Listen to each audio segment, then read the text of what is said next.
Welcome, Larissa. Thank you so much for making the time. I know it is not easy as a mom of four under four. Is that right? My oldest turned 4 like 3 weeks ago, but that's absolutely right. Yes. Right. So this is next level busy. You have two children that were born vaginally, and then you just had twins born via cesarean 4 months ago. So we're setting the stage here. And these were, it was, twins, it was a surprise. You didn't know you were going to be having twins. All of a sudden, four children under the age of four. So, and you've been through like so many different kinds of birth, literally like if it's happened, you've gone through it. So I feel like we have so much to talk about today regarding how you were able to prepare for your birth, how were you able to navigate unexpected changes in your journey, and then obviously your recovery. Like you came on here just now and you're like, I just finished a 30-minute core restore workout, and you've got twins, you had a cesarean 4 months ago. Like there's so much we can dive into here. So I feel like maybe you can just start by sharing a little bit of their journey of having four kids in 4 years, and then we'll get into the births and the recoveries.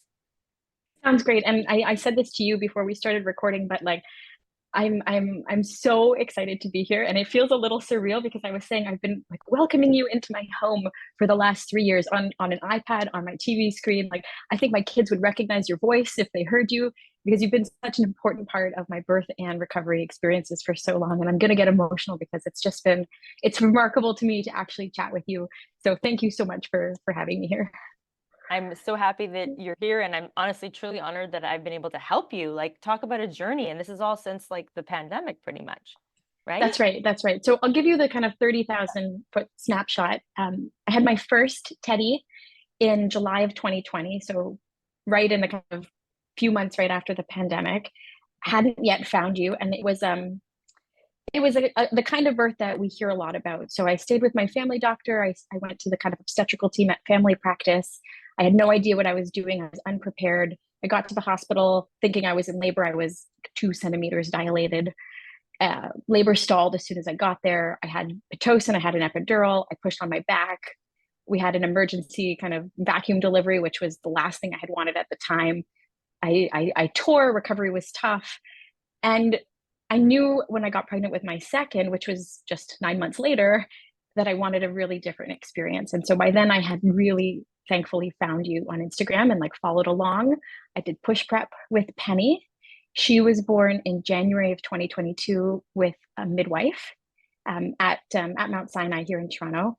My second midwife didn't make it because I'm not sure if other Torontonians will remember in January of 2022, we had that epic storm that like ravaged Southern Ontario. It was like 50 centimeters of snow in like 24 hours or whatever it was. It was that huge storm. So she was born a day after the storm, and we moved houses 12 hours later. So that's a totally different story. But she was, yes, she was born, and it couldn't have been a more different experience as a result of the push prep class. I will get into it in more detail, but I felt really in the zone. I told you we walked in from the parking lot wearing my sleep mask, guiding my husband, guiding me. I didn't even stop to register. I just went right into my room. My midwife is there. My second midwife didn't make it because of the storm. I walked in and I was 10 centimeters fully effaced, and she was born like 20 minutes later. I was like, can we fill up the birthing tub? And my midwife's like, she's going to be here before the water like fills up the tub. So, and then we went home like 3 hours later because, again, still Omicron variant of the pandemic, they sent everyone home. Mm-hmm. So that was night and day, Teddy and Penny's birth experience. And obviously with Penny, how quick it was, I had no time for any kind of intervention, no epidural, which had been my hope. Mm-hmm. And even though it was, I'll say, more painful in terms of no epidural, I would take that birth 1,000 times over compared to my first, which left me with a lot of feelings of like inadequacy. And then fast forward 2 years later, found out I was having identical twins, which was a total surprise. And I would have liked to try for a vaginal birth, but these boys were both breech and tucked really high under my rib cage. So we had a planned C-section. If one of them had turned, I would have still tried for a vaginal birth, but they were both in really, really difficult position to birth. So planned C-section. My midwife was still there with me, which was amazing. And it was pretty textbook C-section. Everything went well. I found recovery from the C-section really difficult. I think I wasn't prepared for pain, understanding like how many 7 layers of skin and muscle and tissue. I wasn't prepared.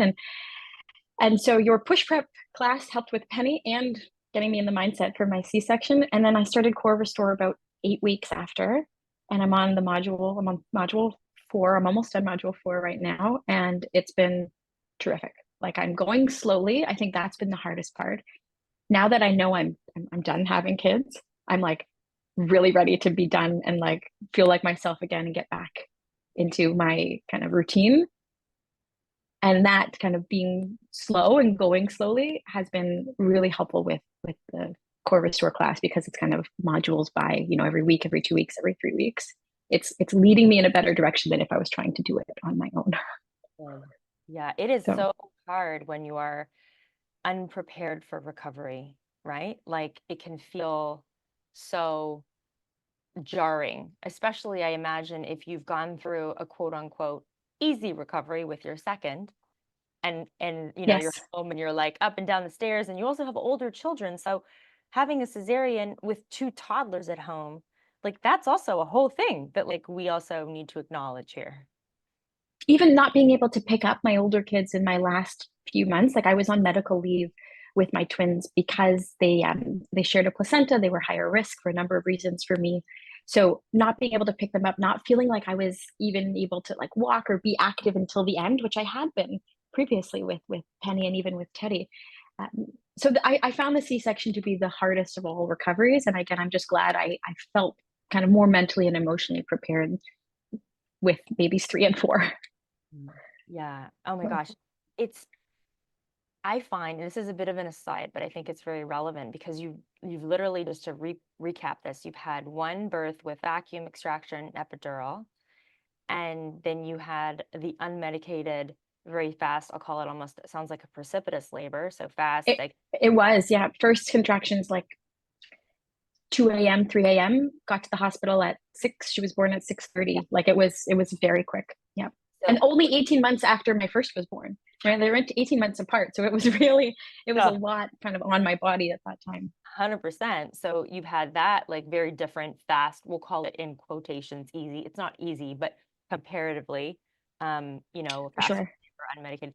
And then you have the C-section. So in so often, and I've done posts about this, talking about like birth is not a competition, because there can be so much loaded with this. And a lot of women who have only experienced one kind of birth don't have the perspective that you have. And you've literally done it all. Like, so I really think it's important. I'd love your thoughts on that whole, like, you've literally checked the boxes, like, had that, had that, had that. And in so much of that was also kind of out of your control. Like, you had to have, for the safety reasons, you had to have the cesarean, right? 2 breech twin identical babies, and you had, a whole bunch of other things happen that, resulted in what happened with the first two. So I guess what I'm saying is, what would you say to anybody listening to this who maybe has already given birth and is sort of feeling, you mentioned this earlier, a feeling of inadequacy around the feeling you had after your first delivery? Yeah, I thought about this a lot. Um, Not just to kind of prepare to chat with you this morning, but thinking like if I had to think to myself, well, like my delivery with Penny was like my favorite birth, right? Like I just mean it was in line with what I had hoped to happen. But at the end of the day, you love all of your kids and you're so happy they're here and you're so thankful they're here and they're healthy and you're able to recover. I think I had to really come to terms with even if it doesn't look the way you had thought it might look, you did your best, whatever that looks like. And we're teaching my 4-year-old, do your best, forget the rest. And like that's the kind of motto we're using with him as he starts to, understand competition and comparisons between who's reading in his class and who's not and things like that. So you do your best. And my best in the height of the pandemic in 2020 when Teddy was born was to listen to the advice of the medical professionals, and that was all I had at the time because I didn't have the resources. I didn't know I could advocate to push on my side even if I had an epidural. Like I can't be hard on myself because I didn't know any better. Mm. And I did my best and I trusted their advice and I had a healthy baby boy. I did start to learn and read a little bit more, but I can't hold 2020 Larissa to the standard of 2024 Larissa because I just know more now, and that's okay. And that's totally okay. You don't know what you don't know. And so I've had to, in kind of working through my feelings about my first birth, which was really tough at the time. I really didn't want a vacuum or forceps delivery. I would have, like, that was like my worst case scenario in my head. I was really scared of it. I didn't like that. I didn't know a single face in the room. Like, all of a sudden, when they were like, okay, he's really close, he's not coming out, we're going to use a vacuum, the room fills with, an OB and 3 residents and a med student and all the 14 faces. I didn't know them. That was like the last thing I wanted. But I couldn't have done anything differently at the time. I couldn't have prepared differently because that was the best I could do. And so then, whether you go to have more children and you do the push prep and you try to prepare, or you're done having kids and your birth wasn't exactly what you wanted, it was still, I think, every mother wants to do their best, and you did.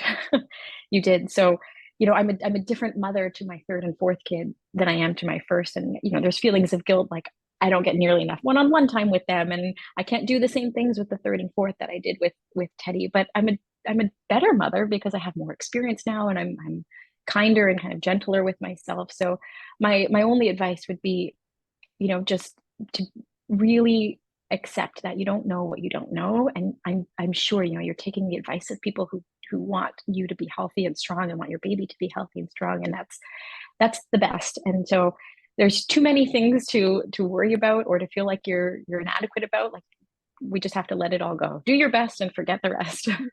I love that motto. I'm going to use that. Oh, that's really powerful. I love what you said around I cannot hold the standard of 2020 Larissa against the standard of 2024 Larissa because you Right. know more now. And that's all speaks to just showing yourself grace. And also kind of speaks to, you know, to the first time moms. I've often said, because they're like, oh, I'm worried about like, I'm just going to follow the advice, or I don't, I'm going to follow, trust the experts. And then I often say, there's hell hath no fury more than a second time mom who did not have a positive Oh, first experience. 100%. He's like, I don't care. Like, I'm telling you, because it's like they have this fire where they're like, I've done this before and it didn't go the way. Like, I know now that I shouldn't have been made to force to push on my back or breathe a certain way or whatever. And so they're much better typically at advocating than a first time mom who's sort of going in going, well, I'm gonna see how it goes and I'll trust and whatever. Not to say don't trust your care providers, but don't be afraid to ask questions. Right. For sure. And if you only have one birth and that's what it looks like, I'm sure it was your best. I'll call it my like redemption story with Penny, when I went in and I was like, I didn't go to the hospital with my first contraction. Again, it was very, very quick, but I was like, I don't want to go in and be 2 centimeters, which is what happened with Teddy, and have my labor stall. So I waited probably too long given the snowstorm and how quickly the second babies come. My husband is like driving down Bloor Street down the viaduct, and like, cause I'm on the east side of town, and I'm like, just go through the reds. Like, I felt like I was like holding her in. Like, I thought I was going to have this baby at, Bloor and Parliament Street. So we got there. I walked in. I remember my midwife saying, you could come and ask for a wheelchair, we can take you up. I forgot that could happen. So we parked. I'm walking across, Murray Street, getting into Mount Sinai. I'm having contractions like on top of each other. And like I said, I didn't even wait to register. I just walked right into my room and we had a baby, right? Like, I think my husband got a ginger ale and I was pushing. So it was my redemption story, because it was everything I had hoped it would be. Now that I knew better, now that I knew what I could advocate for, now that I knew I could wear my sleep mask and keep my eyes closed and push on my side, which is what I did. Now that I had my one midwife and my midwifery team, and I knew her face and she was there holding my hand, like, it was night and day, night and day. But I wouldn't have known that unless I did the push prep class, and I didn't have the push prep class for Teddy. So I have to just be kind to myself with what I had with my first. I love that. Such wisdom that you're sharing here today, Larissa. What would you I don't know say? if it's wisdom or just worked experience, but It's well, it's both. It's a combination of both, I think. Okay, now let's talk a little bit around how have your recoveries been different? So I guess this is a two-part question. Number one, with your cesarean birth, what surprised you most about that recovery that you didn't experience with your two prior vaginal deliveries? so let me just add one kind of layer on top of all of this in terms of recovery, which is my like mental preparation for recovery. I had a feeling after Penny that I wanted one more baby. I was like, let's go for number three. And so I think I approached my recovery with Penny a little bit more gently because I knew my body would probably go through, if I was lucky enough, another birth. After I had the twins and I knew I was done, I was very impatient with myself. I was like, I'm done having kids. Let's get out of this. Let's move on to the like raising kids era. We're out of the having kids era. And so I think I will say my recovery with my C-section was harder physically, and obviously we'll chat about that, but it was harder mentally because once I knew I was done, I was like, that's it. Like, I don't want to look pregnant. I don't want to feel pregnant. Like I was mentally ready to move on. And I think what surprised me the most was that my body was not where my brain was. And it felt different because I had never had a major surgery before. So touch wood, it was kind of the first time. And I was not prepared for the kind of surgical recovery elements. I had done the vaginal delivery and I had gotten used to, you have a bleeding for a certain amount of days, you have pain for a certain amount of time. But with the C-section, like it still hurt to push a stroller, 4 or 5 weeks later. And I was surprised by how much pain I was still in. Like I've started scar release therapy. I'm still doing kind of self massage. I'm doing cupping massage. I'm doing all the things that you're supposed to do, but it's been a lot slower going. I think because there's a surgical component too, and I didn't clue that in, and it's not gone as fast as I would have liked it to go. But that's my own, like, I'm ready, and my body's saying, whoa, like 6 weeks later, it still hurt to bend over the crib and kind of pick something up. Now I'm what, 16, 17 weeks later. And if I move too much, I still have a little pain on the side because I'm slowly trying to, break up the scar tissue and do my massage. But it's been slow. And that's okay, but it's been slower. I love that you mentioned like your brain was here, like ahead, and your body was lagging. So I love that you talk about that dichotomy of like mentally, you're like, I'm done. I want to go and get back to like, and I don't know if you have practice of running or intense exercise or HIIT classes or CrossFit or any of those things. You're like, I just want to get back to like, the fitness level that was me before I was in this era of producing and birthing babies. And yet your body's Yes. like, hold up, like we're not there yet. Like, hold up, you got to give me a little bit of time to get there. Correct. And I will tell you right now, my twin pregnancy was the hardest physical thing I've ever done. And like, I think I'm in pretty good shape. Like, I had two healthy I had no pregnancy complications. Like, thank goodness I didn't have HG. I didn't have, significant swelling or preeclampsia. Like, I kind of handled pregnancy well, kind of in that definition. And my twin pregnancy was really hard. It was harder than my first two because it's your third and fourth baby, which is tough on your body. It's in a short period of time, which is tough on your body. I'm older, which is tough on your body. They were both in less than ideal situations, kind of really, really tucked up under my ribs, which is tough on your body. I had my C-section. They were 36 in one, which is pretty like long for twins. 36 weeks is great to get twins, but they were more than 5 pounds each, which is tough on your body.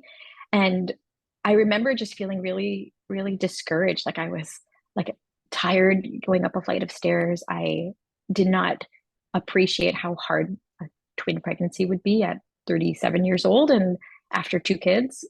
And so I think that added to my ready to be done, but like not nearly physically ready to be active again. So And I think you mentioned in that's your, why the Core Restore has been oh, helpful.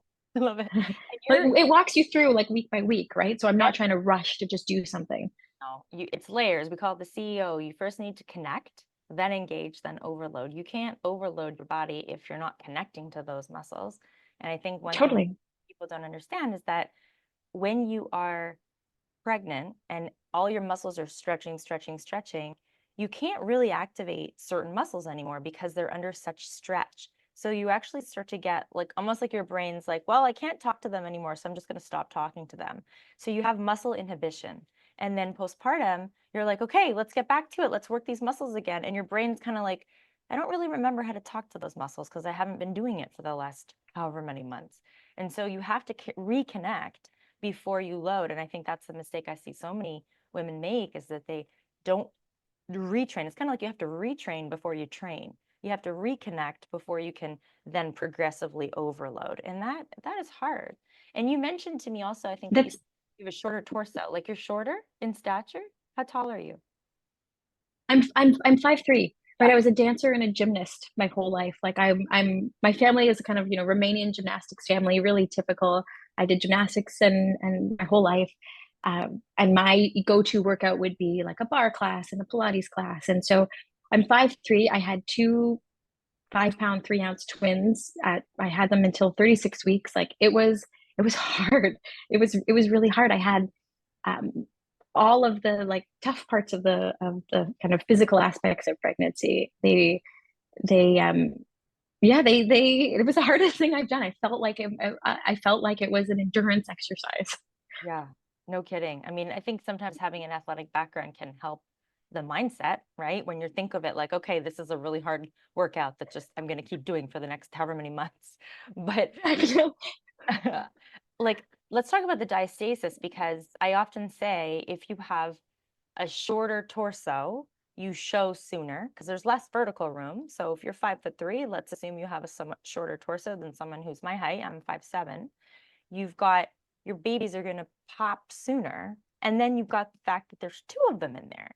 So how And not your first pregnancy. yes, and with each pregnancy, it's you tend to get just often a tiny bit more diastasis with each subsequent baby, and then you're boom, twins. So how was your diastasis this time? It was significant. I don't remember the like number of fingers or the depth. And I know in your course you talk about, the tension versus number of fingers and where it is. In the recesses of my brain, she told me how many fingers or how deep it was. I don't remember, but I can tell you it was significant, and it looked significant, and it felt like I felt weak. I felt like I was having a lot of trouble wrapping, kind of engaging my core. I didn't have the mental connection at all. Um, and again, the hardest for me was that like I felt kind of, I don't want to say loose, but like I didn't feel strong. And you're encouraged kind of postpartum to after the C-section. I was wearing kind of supportive leggings. I had my belly wrap to give me a little bit more support. I wore that a long time. Even just the high rise underwear or the leggings that really just helped you feel a little bit. I think I gained like 50 pounds, which is a lot when I was starting out at 115 pounds and 5'3". Like it was significant. Um, and I saw my kind of pelvic floor physio, and I've been doing this scar release. And I think this is when I emailed you. It was right after my like third or fourth appointment with her, where she said, I've improved it by 80 to 90%. Right. Like now when I engage my core, and she kind of puts her fingers where it is, like I feel my core, number one, but I feel stronger. So like to say that you can't ever fix it, you're kind of stuck with this, is absolutely not true. I'm 4 months later, and I've already made a significant improvement to what was a significant separation, because I had twins, right? I had twins as babies 3 and 4. So like I was not in a good starting place, but I've been working hard. I've been working really hard, even in small increments when I can, to just really get the connection, and then try to keep that kind of that wrap. Bravo, truly, that's inspirational. What would you Yeah. say to people who are like feeling overwhelmed with making the time for themselves to do this? Like you say, you've been working hard, you're clearly dedicated to your rehab, and it's been early. You're only 4 months post C-section and you started 2 months post. So for the last 2 months, let's say, you've been really working at this. So, what advice do you have for anyone listening who is feeling like, I don't know, I've got a Klingon baby and I don't know how I'm going to do this for myself, or I don't know how I'm going to make the time for myself, and here you are doing it with 4 kids. So what's your secret? Yeah. Number one, I have help, right? I have help. My husband works a ton and is often away. We have a wonderful nanny who comes, 8 to 5 every day. And for the first couple of months, um, I have my two older kids are in kind of morning preschool from 9 to 12. And just in the last 2 months, she now takes the little babies on a walk in the morning for, an hour and a half while they nap.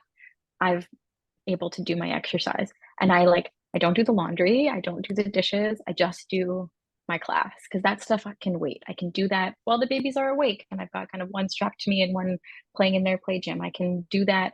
I can do that on the weekend. I can, wear dirty shorts for another day if I don't have laundry. Like you hear so much advice of, prioritizing yourself and your own self-care. And I will tell you, I didn't do that. It's not my instinct. It's not my first choice is not usually do something for me. And I think like most mothers, your baby sleeps and you look around the house and you're like, I have to like make lunch and prep dinner and do laundry and clean and pay bills and like do all of my chores. I get that. That is absolutely my first instinct, but I felt weak. I felt not strong. I felt like I couldn't pick up my bigger kids and play with them in the way I wanted. So then I said, it'll still be dirty when I'm done my 30-minute class. And so I'm going to do 30 minutes today. It's really hard, right? I'm really lucky to have the help. And I know they're on a nice little walk and they're sleeping in the stroller and I'm going to do my 30 minutes. I would say with Teddy and Penny, I didn't focus on my recovery until a little bit longer. I didn't feel as weak. So now I know how different I felt after this time. I didn't, bounce back after a C-section. And I think it's crazy to use words like bounce back anyways. So my only advice would be like, whatever season you're in, like maybe you don't start until 6 months postpartum. I frankly think babies don't have routines or schedules for like the first 4 or 5 months for me is kind of a free for all.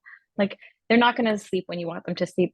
I've held Penny to sleep until she was 2 years old at night, like rocked her to sleep at 2 years old until my tummy got too big from the twins. And I'm like, okay, we got to at least lie down together in your bed because I can't hold you anymore.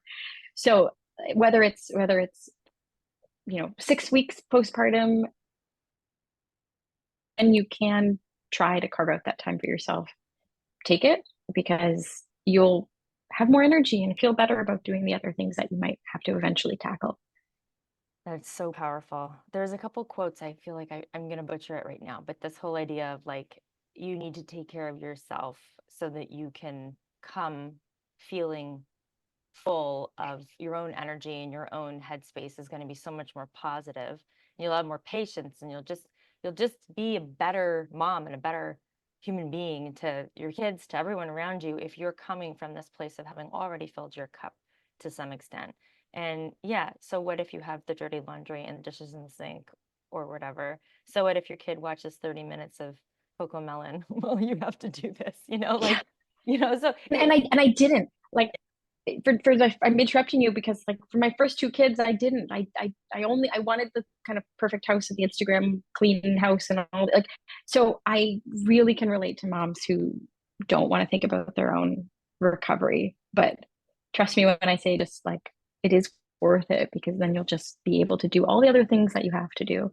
My only other advice is I have a postpartum doula who I love who helped me with Penny, and if you have a postpartum doula or someone you love who can come, she comes 4 hours a week.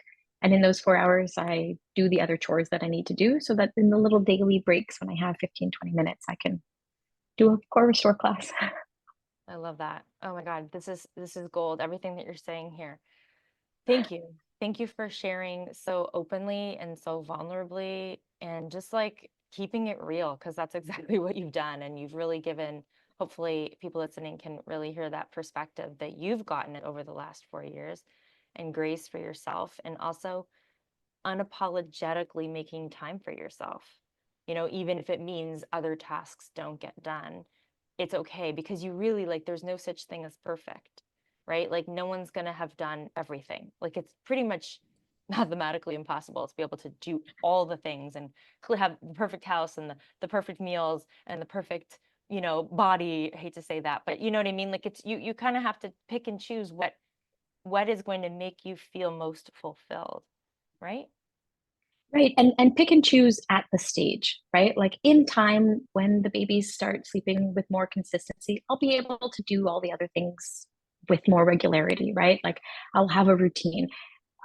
It's hard when they're really little. Like I said, I don't think babies follow routines until they're a little bit older. But for me, like finding you for my birth with Penny and preparing for my C-section, having done push prep and now doing core restore, like I said, I'm so glad to talk to you. You've been a part of my life for 3 years. You've been a part of my life for 3 years. I can feel it. I feel better and stronger every day, and that's thanks to this and your community. So I'm so grateful that you do what you do. Thank you, Larissa. It is truly an honor to support you, and you're a badass. Seriously, 4 children in 4 years is no small feat. And, it really is. It's inspirational to talk to someone who you really do have not only physical strength, but mental strength. And I love to hear that you are investing in yourself. You're prioritizing yourself so that you can continue to show up and give all that you give to your family. That's That's it. I like to say it's a circus and I am the ringmaster. oh, it's a beautiful circus though, isn't it? It's a beautiful circus, but it's chaos and you just kind of live through it and it's great. Amazing. Well, I'm truly honored and grateful that you've shared your story with us, and thank you for being here and for showing up. And I look forward to continue to support you because after Core Restore, we have the challenges, and we start talking And then about I'll be on a retreat. I can't wait. I can't wait. it's going to be amazing. Yes, well, we already have dates for 2025, so it'll be awesome. Can't wait to have you. Fabulous. Thank you so much. Thank you so much.